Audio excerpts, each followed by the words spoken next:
Hello வணக்கம், welcome to வெண்மீராஸ் kitchen.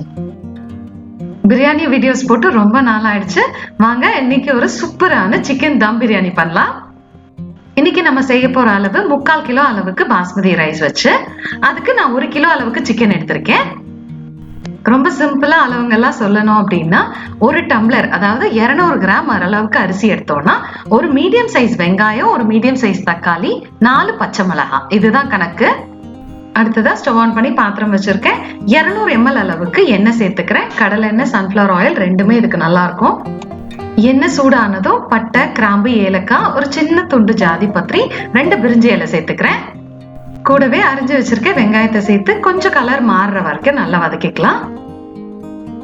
அடுத்து நம்ம பச்சை மிளகாய் முழுசா சேர்க்க போறது இல்ல, கொஞ்சமா தண்ணி சேர்த்து இந்த மாதிரி பேஸ்டா அரைச்சு சேர்த்துக்கலாம்.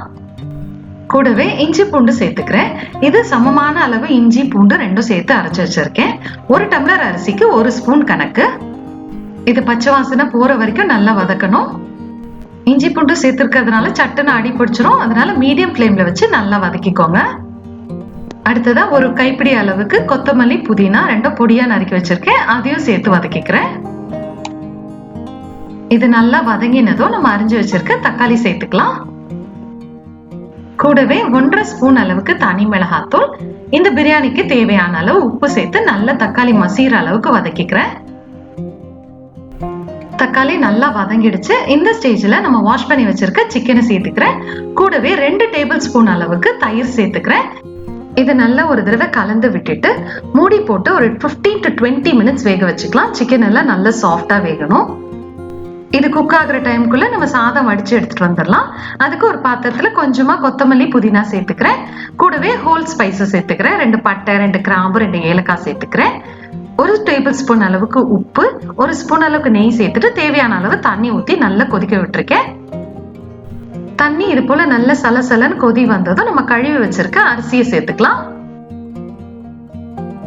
அரிசி 3/4 பதம் இந்த வடிக்கிறதுலயே வெந்துடணும். அப்பதான் நம்ம மசாலா சேர்த்து மிக்ஸ் பண்ணும் போது கரெக்டான பதத்துல நல்லா உதிரி உதிரியா வரும். இந்த அளவுக்கு வெந்திருக்கணும். பார்த்தாலே தெரியும் நல்ல சாதம் நீள நீளமா வந்திருக்கு. இப்போ இதை வடிச்சு தனியா எடுத்து வச்சுக்கலாம். ஆல்மோஸ்ட் நம்ம சிக்கன் மசாலாவும் ரெடி ஆயிட்டு இருக்கோம், அதையும் செக் பண்ணிடலாம். இந்த ஸ்டேஜ்ல ஹாஃப் லெமனோட ஜூஸ் சேர்த்துட்டு உப்பு சரியா இருக்கான்னு செக் பண்ணிக்கிறேன். பத்தலைன்னா ஆட் பண்ணிக்கோங்க. இப்ப நம்ம வடிச்சு வச்சிருக்க சாதத்தை இது கூட மிக்ஸ் பண்ணிக்கலாம். ரொம்ப கிளறக்கூடாது, அரிசி உடைஞ்சிரும். ஜென்டலா மிக்ஸ் பண்ணி விட்டா போதும்.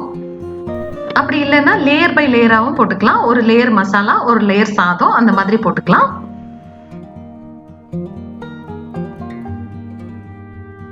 அவ்வளவுதான், ஃபைனல் ஸ்டேஜ்க்கு வந்தாச்சு. இப்போ இது தம் போட்டுடலாம். அதுக்கு ஒரு பழைய தோசைக்கல்ல சூடு பண்ணிட்டு அது மேல இந்த பாத்திரத்தை தூக்கி வச்சுட்டு மூடி போட்டு மேல நம்ம சாதம் வடிச்ச தண்ணியே இருந்தது, அதையே அப்படியே தம் போட்டுட்டேன்.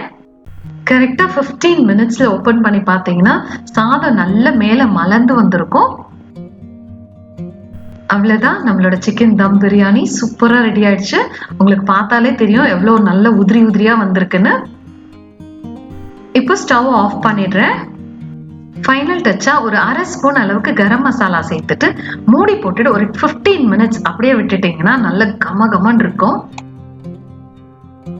இதை நீங்களும் வீட்டுல செஞ்சு பார்த்துட்டு எப்படி வந்துச்சுன்னு மறக்காம கமெண்ட் செக்ஷன்ல சொல்லுங்க. அப்படியே நம்ம சேனலையும் சப்ஸ்கிரைப் பண்ணி வச்சுக்கோங்க.